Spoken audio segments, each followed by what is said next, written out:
ছেড়ে দিয়েছেন ৫ লক্ষ টাকার চাকরি, ছিল স্টাবলিশড রাজকীয় জীবন। সে জীবন ছেড়ে তিনি বর্তমানে পথে নেমে এসেছেন। পথে ঘুরে ঘুরে এখন তিনি গরিব ভিখিরিদের চিকিৎসা করেন। বলছি পুনের ডাক্তার মশাই ডক্টর অভিজিৎ সোনাওয়ানের কথা। মানুষটির সাদা অ্যাপ্রনে লেখা কথাটি বলে দেয় এই মুহূর্তে তার জীবনের উদ্দেশ্য কি। অভিজিৎ অ্যাপ্রনে লিখেছেন, ডক্টর ফর বেগার্স। পথে ঘাটে যত অসহায় ভিখিরি পড়ে থাকেন, হসপিটালে নিয়ে এত দূরের কথা, যাদের দিকে হয়তো কেউ ফিরেও তাকায় না, সেই মানুষদের জন্যই বিগত ৯টি বছর ধরে কাজ করে চলেছেন অভিজিৎ। আর এই মহান কর্মযজ্ঞে অভিজিতের চলা সারথি হয়ে আছেন তার সহধর্মিনী মনীষা সোনাওয়ান। আর সবচেয়ে দারুণ ব্যাপারটি হল, পেশায় অভিজিতের স্ত্রীও একজন স্বনামধন্য চিকিৎসক। দুস্থ মানুষের জন্য কাজ করার লক্ষ্যে অভিজিৎ প্রথমে একটি ফাউন্ডেশন গড়ে তোলেন। ফাউন্ডেশনটির নাম দেন social health and medicine trust. Manisha তখন পুনেতে একটি ক্লিনিক পরিচালনা করতেন। ধীরে ধীরে তিনিও যুক্ত হন স্বামীর এই দাতব্য প্রতিষ্ঠানটিতে। ডক্টর সোনাওয়ান রোগী দেখেন সোম থেকে শনিবার। তবে সে রোগী দেখা কিন্তু কোনো চেম্বারে বসে নয়। ওষুধপত্র আর যাবতীয় সব উপকরণ নিয়ে সোনাওয়ান বেরিয়ে পড়েন তার মোটর বাইকে চড়ে। ঘুরে বেড়ান পুনের রাজপথে। ঘুরতে ঘুরতেই যেখানেই তিনি কোনো অসহায় ভিখারি দেখেন, সেখানেই যেন একটি ভ্রাম্যমাণ হসপিটালের মতো আবির্ভূত হন তিনি।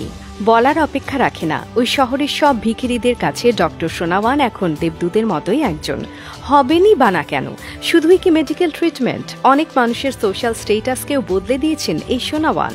এই ডাক্তারের সহায়তায় ভিক্ষাবৃত্তি ছেড়ে দিয়েছেন ১৬৫ জন লোক। তারা অনেকেই এখন উদ্যোক্তা হিসেবে কাজ করে চলেছেন। কেউ করছেন সবজি ব্যবসা, আবার কেউ খুলে বসেছেন সেলুন। যেসব ভিখিরিদের চলতে ফিরতে সমস্যা, তাদের জন্য অভিজিৎ বাবু দিয়েছেন ওজন মাপার মেশিন। পথের ধারে বসে মানুষের ওজন মেপে খুব সহজেই যেন তারা উপার্জন করতে পারেন। দুস্থ মেয়েদের জন্য সেলাই মেশিন দিয়েছেন, যেন ঘরে বসে সংসার সামলিয়ে তারা টাকা উপার্জন করতে পারে। বড়রাই শুধু নয়, ছোট ছোট ভিখিরি ছেলে মেয়েদের কথাও কিন্তু ভুলে যাননি এই ডাক্তার। অভিজিতের সোশ্যাল হেলথ অ্যান্ড মেডিসিন ট্রাস্টের অধীনে লেখাপড়া করছে বর্তমানে প্রায় অর্ধশত শিশু। এই মানুষগুলোর অনেকে তো বলেন, জীবনের প্রতি তাদের দৃষ্টিভঙ্গি বদলে দিয়েছেন এই ডাক্তারবাবু। ছাত্র জীবনে চরম মেধাবী ছিলেন অভিজিৎ। খুব সহজেই পারতেন বন্ধুদের মতো প্রাসাদসম বাড়িতে থেকে বিলাসী একটি জীবন কাটিয়ে দিতে। কিন্তু এসবের মোহ ছেড়ে কোটি টাকার গাড়িতে না চেপে অভিজিৎ বেরিয়ে পড়ছেন ছোট বাইকটি নিয়ে। আর এর পেছনে আছে অভিজিতের বাবার বলে যাওয়া কিছু কথা। ডাক্তারবাবুর শৈশবও কেটেছে এমন দারিদ্রতার মাঝেই। দারিদ্র কি ভীষণ কষ্টের হতে পারে, সে বিষয়টি মর্মে মর্মে অনুভব করেন অভিজিৎ। মেধার জোরে খুব কষ্ট করে ডাক্তার হয়ে উঠেছেন। প্রথম প্রথম একটি চেম্বার দেবারও পয়সা ছিল না তার। মানুষের দ্বারে দ্বারে ঘুরে রোগী খুঁজে বেড়াতেন সারা দিনভর। কোনোদিন কোনো রোগী পেয়ে গেলে সম্মানী নিতেন মাত্র ৫ টাকা করে।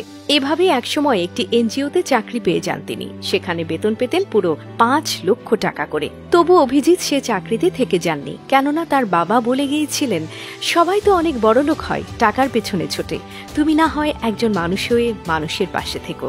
আর বাবার সে উপদেশ হৃদয় নিয়েই মোটর বাইকটি নিয়ে নিরলস ছুটে চলেছেন অভিজিৎ। পুনে আর চিঞ্চওয়াড়ের প্রায় ৬০টি জায়গায় মাসে ১৫টি দিন দেখা মেলে এ ডাক্তারবাবুর। প্রিয় দর্শক, আপনারা যদি কখনো পুনেতে ঘুরতে যান, হয়তো পথ চলতে দেখা পেয়ে যেতে পারেন মোটর বাইক নিয়ে ছুটে চলা দেবতুল্য এই মানুষটির। আজ এ পর্যন্তই।